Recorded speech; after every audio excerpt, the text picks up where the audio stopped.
Assalamualaikum warahmatullahi wabarakatuh. Perkenalkan, nama saya Yulia Hibrianti dengan NIM 223134010. Dan saya Konia Biamrila dengan NIM 223134036. Di sini kami akan menjelaskan materi tentang penganggaran untuk perencanaan dan pengendalian. simak videonya ya teman.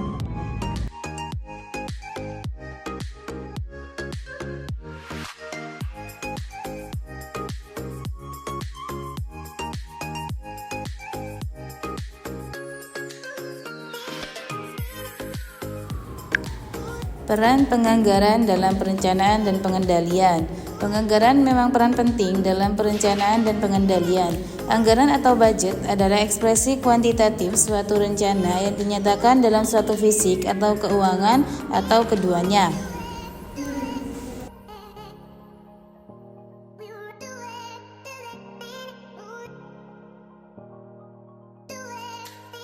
Baik, berikutnya ada anggaran operasional. Anggaran operasional terdiri atas sejumlah daftar perhitungan untuk semua tahap operasi yang berakhir pada laporan laba rugi dianggarkan. Berikut ini adalah komponen anggaran operasional.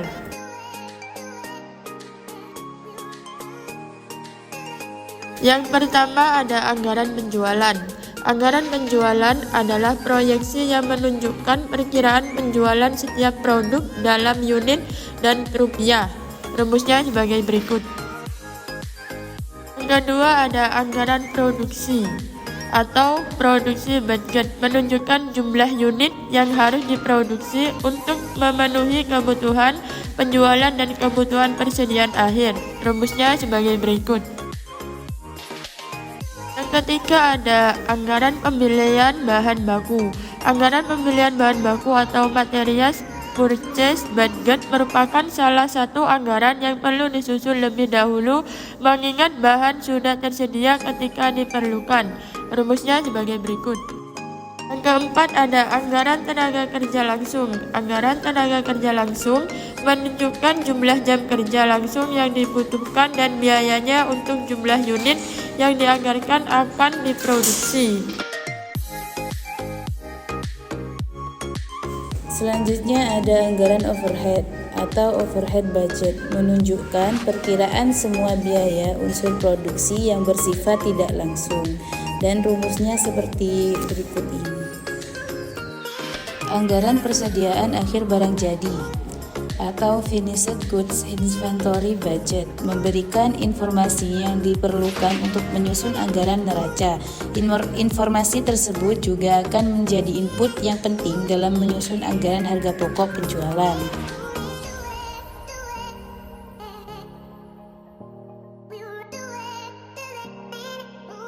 Selanjutnya ada anggaran harga pokok penjualan atau HPP. Adalah estimasi biaya yang dikeluarkan untuk memproduksi barang yang akan dijual selama periode tertentu. Anggaran ini sangat penting dalam proses perencanaan keuangan karena membantu perusahaan menghitung laba kotor dan mengontrol biaya produksi. Dan yang terakhir, anggaran biaya pemasaran. Anggaran berikutnya yang perlu disusun adalah anggaran biaya pemasaran. Anggaran tersebut menunjukkan pengeluaran yang direncanakan untuk aktivitas penjualan dan distribusi, seperti overhead. Biaya pemasaran dapat dipecah ke dalam komponen tetap dan variabel. Yang selanjutnya ada anggaran keuangan. Anggaran lain termasuk dalam anggaran induk adalah anggaran keuangan. Anggaran keuangan yang bisa dibuat oleh perusahaan adalah anggaran kas, anggaran neraca, anggaran laporan arus kas, dan anggaran pengeluaran modal. Jadi sumber utama penerimaan kas dalam penjualan. Jika perusahaan menjual secara kredit, maka perusahaan perlu menentukan pola penerimaan kas dari pembayaran iutan usaha. Dan yang kedua, anggaran neraca yang disusun berdasarkan informasi yang dibuat dalam posisi keuangan tahun sebelumnya dan anggaran lain dalam anggaran induk. Anggaran laporan arus kas. Laporan arus kas menyajikan perubahan kas dan setara kas atau investasi jangka pendek yang sangat likuid. dalam satu periode. Penerimaan dan pengeluaran kas dalam laporan arus kas dikelompokkan ke dalam aktivitas operasi, investasi, dan pendanaan.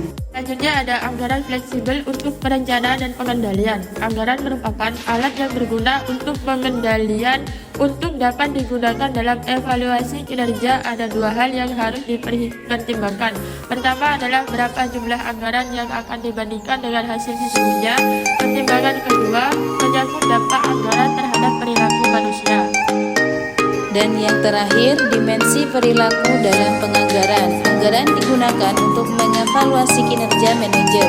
Oleh karena evaluasi tersebut menentukan keuangan dan karir manajer, maka anggaran dapat berpengaruh signifikan terhadap perilaku manajer.